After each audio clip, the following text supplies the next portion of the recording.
Jeff DIY here. Let's see if I can fix this flat beach cruiser tire with Slime Tire Sealant. Spoiler, Whoa. it didn't work. Stick around to see.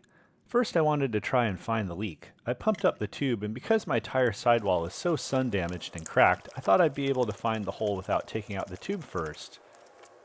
So I'm going to flip it over to make it easier to access. There we go. And I'm going to spray it down with some water and a drop of dish soap. Whoa, there it is. Let's look at the rest of the tire to see if there's another hole. Found it already. And I don't see another one. Let's check the other side too.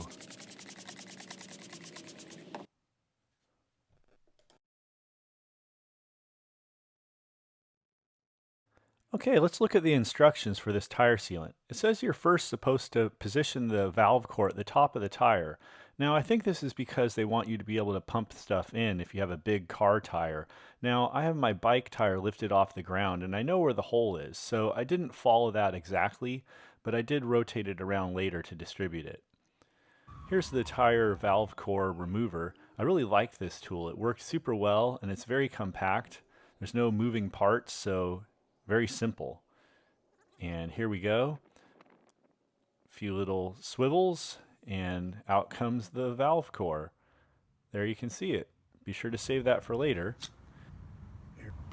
Now I'm going to take off the cap and remove the cover to the container so I can be able to squeeze the slime out. This is the first time I've ever used it, though my slime was a little old. More about that later. I'm going to shake it up. It didn't say to do that, but I figured that doesn't hurt.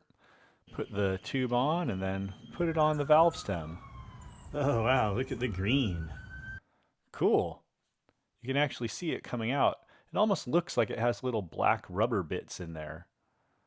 Now, I didn't know how much to put in because it didn't say how much for a bike tire, but it does have these handy measurement guides at the side, and you can see I put in a little less than 8 ounces. So I'm going to try to put in a little more, which I think is maybe the right amount. There we go. Now you put the valve core back in, and there was a little excess slime, so I wiped that away. Be sure to screw the valve core back in as well, so it makes a good seal. And then it didn't say if you need to wait for some time, but I decided to wait a little while, and I did distribute it all around, which it does say you need to do, which kind of makes sense. And now I'm going to pump it up and see if it holds air.